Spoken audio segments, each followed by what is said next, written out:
राजधानी रांची में क्रिकेट का खुमार सर चढ़कर बोल रहा है। इस वक्त हम राजधानी रांची के जेसीए ग्राउंड में हैं, जहां पे साउथ अफ्रीका की टीम प्रैक्टिस कर रही है।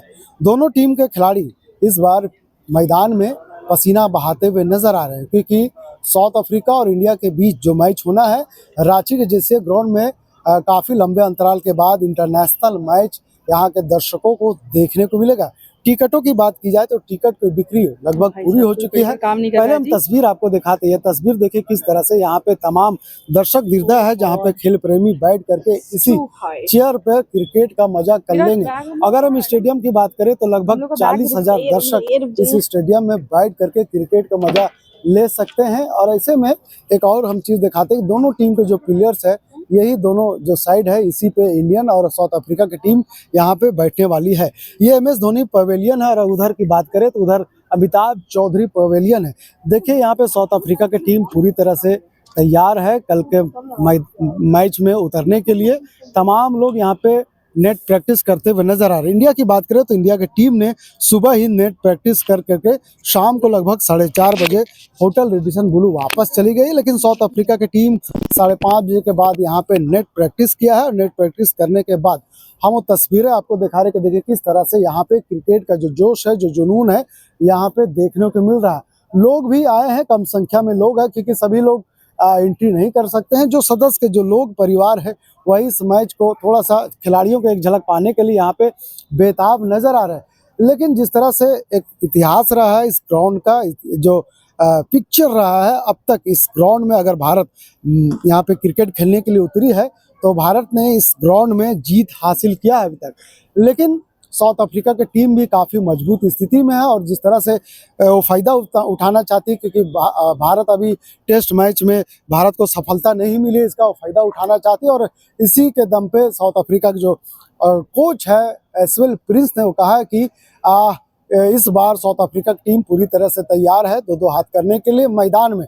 हम आपको थोड़ा पिछले साल की 2 साल 3 साल पहले के अंतराल की बात करें, जब इंडिया और न्यूजीलैंड के बीच में जो खेल हुआ था, उस समय भारत ने इस मैच पर जो खेले गए मैच में उसमें जीत हासिल किया था। लेकिन इस फील्ड का, इस ग्राउंड का एक अहम हिस्सा होता है ड्यू फैक्टर, क्योंकि ठंड के मौसम में यहाँ पे मैच खेला जा रहा है। ऐसे में राजधानी रांची की बात करें तो राजधानी रांची में ड्यू फैक्टर महत्वपूर्ण रहा। और ऐसे में अगर कोई टीम जो टॉस जीतती है, टॉस दोनों टीमों के लिए अहम किरदार निभाएगा, क्योंकि टॉस जो टीम पहले जीतेगी वो पहले बैटिंग करना चाहेंगे, क्योंकि सेकंड टाइम में जो बैटिंग करता है ड्यू फैक्टर के कारण थोड़ा सा पिच स्लो हो जाता है, जिसके काफ़ी कठिनाइयों का सामना करना पड़ता है खिलाड़ी को। साथ ही साथ लोग ये उम्मीद कर रहे हैं कि अगर भारत 300 के पार अगर स्कोर खड़ा करती है तो निश्चित तौर पे भारत को जीतने में कोई दिक्कत नहीं आने वाली है। लेकिन जिस तरह से coach, South African coach Ashwell Prince ने कहा है कि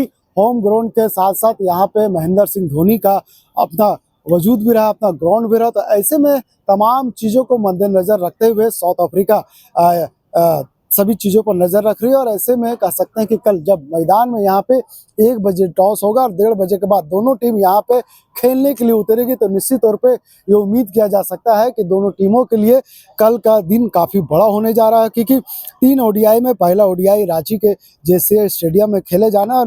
और ऐसे में दोनों टीम ये चाह रही है कि मैच पर पकड़ बनाए, क्योंकि 3 मैच का यहाँ पे सीरीज, और ऐसे में 2 पहले अगर जीत जाते हैं तो उन्हें उन टीमों का प्रेशर थोड़ा सा कम होगा। तो हम वो तस्वीरें आपको दिखा रहे, देखिए किस तरह से साउथ अफ्रीका के जो खिलाड़ी है लगातार यहाँ पे नेट प्रैक्टिस करते हुए आपको नजर आ रहा होगा। निश्चित तौर पे कल के लिए काफ़ी अहम दिन है, क्योंकि अगर होटलों की बात करें, रेस्टोरेंट की बात करें, तो तमाम होटल्स, तमाम रेस्टोरेंट राजधानी रांची के बुक हो चुके हैं। सिर्फ झारखंड ही नहीं बल्कि इंडिया के कोने कोने से जो खेल प्रेमी है वो यहाँ पे मैच देखने के लिए पहुँच चुके हैं। विदेशी मेहमान भी यहाँ पे आ चुके हैं। तो ऐसे में अब लोगों का, खिलाड़ियों को एक झलक पाने के लिए एक तरफ जहां तमाम खिलाड़ी जो होटल रेडिसन ब्लू में रुके, वहां पर सुबह से लेकर शाम तक दर्शकों का, खेल प्रेमियों का भीड़ लगा रहता है। और उसके बाद स्टेडियम के बाहर भीड़ लगा रहता है, क्योंकि खेल जो क्रिकेटर्स है यहाँ पे आ रहे हैं, प्रैक्टिस कर रहे हैं, और प्रैक्टिस के बाद वापस फिर उन्हें काफ़ी सुरक्षा के घेरे में होटल पहुँचाया जा रहा था। ऐसे में हम अपने दर्शकों को तमाम चीज़ें बता रहे हैं कि कल का दिन कितना महत्वपूर्ण है, कितना अहम है, कि जिस तरह से साउथ अफ्रीका और इंडिया के टीम के बीच में जो मैच होने वाला है काफ़ी अहम है। ऐसे में कुछ तस्वीरें जो हम आपको दिखा रहे हैं कि देखिए किस तरह से यहाँ पे टीम जो है लगातार मेहनत करते हुए नज़र आ रही है।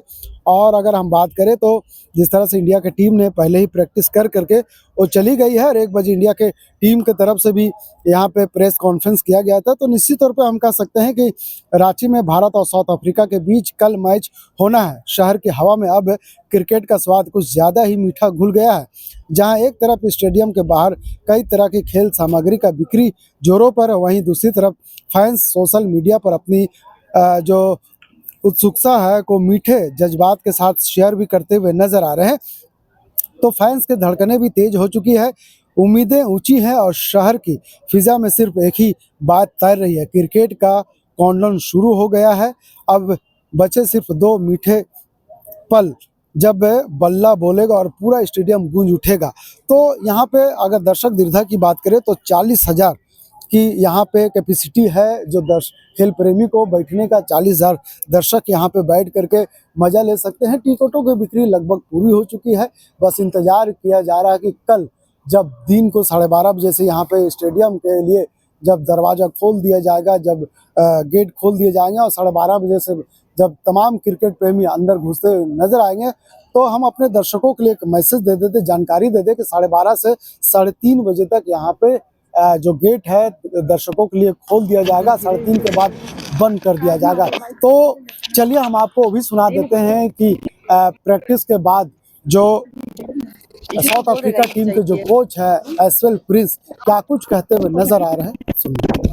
Yeah, look, I think we would have liked a few more days off before the ODI series start. But obviously that's the way of the world these days. These things come around thick and fast. But I think it's not lost on anybody in the dressing room or anybody at home how massive the achievement was to win the Test series. We certainly enjoyed that in the evening afterwards. I can't give you too much detail about the enjoyment. And Temba has obviously been immense. Played a vital innings in the first Test. His captaincy is calm, he's collected. He's seen a lot of things in his career. He's faced a lot of adversity, and I think that makes his character a real strong one. He's able to stay calm, and that obviously filters through the dressing room. So, I mean, he's got a phenomenal record, obviously, at the moment, and we hope that will continue.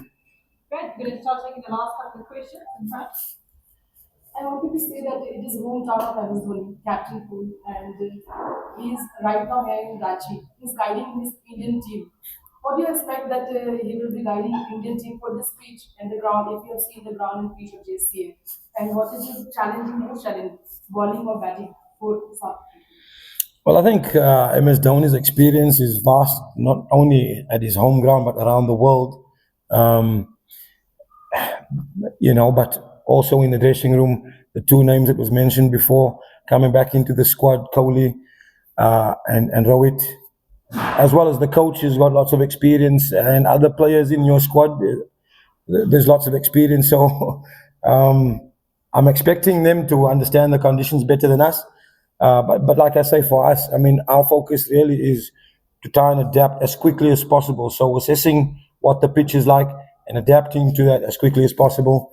And then obviously communication is important, getting word back into the dugout to get as much information about the surface. Really, we can only focus on our roles.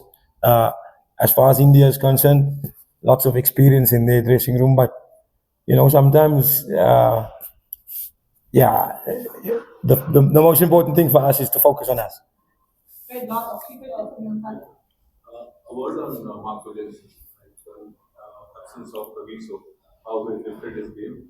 And in the last test, the way he batted, on a pitch where most were struggling, he came up with an inning of 94 and 91 balls. And on a pitch where generally spinners were supposed to do well, he gets those wickets. Just a word about his batting and bowling. And is he the find of the tour for South Africa? Yeah, look, I think Marco Jansen's got a phenomenal record in Test match cricket. I think I saw some stats over the last couple of days. His averages in the early 20s. His strike rate is about 38 balls per wicket. and that's a phenomenal record, for a fast bowler. And then you add his batting. I think what's important for Marco is clarity about how he bats. When you're batting at number 8, number 9, generally you don't have a lot of partners. And then obviously as soon as the batting is done, you got to take the ball and start bowling. So for him, once he starts getting the clarity about the fact that he won't have a lot of partners, meaning that when he gets to the crease, once he gets in, he needs to score quickly because he's only got 1 or 2 partners to come. So playing an aggressive role is something that we discussed. He obviously has a bit more clarity about that now, and he played a magnificent innings. I mean, we were in a good position, but that innings kind of put us in a dominating position. And then to follow that up with the ball in the way that he did, again, we talk about assessing the conditions. When we come to India, we don't expect the pitches to bounce as much as that one did. So we assess.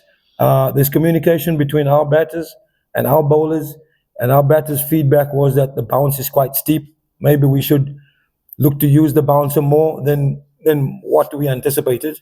And the bounce was quite steep and it was difficult to handle. And therefore we say adapting to what is in front of us is the most important thing.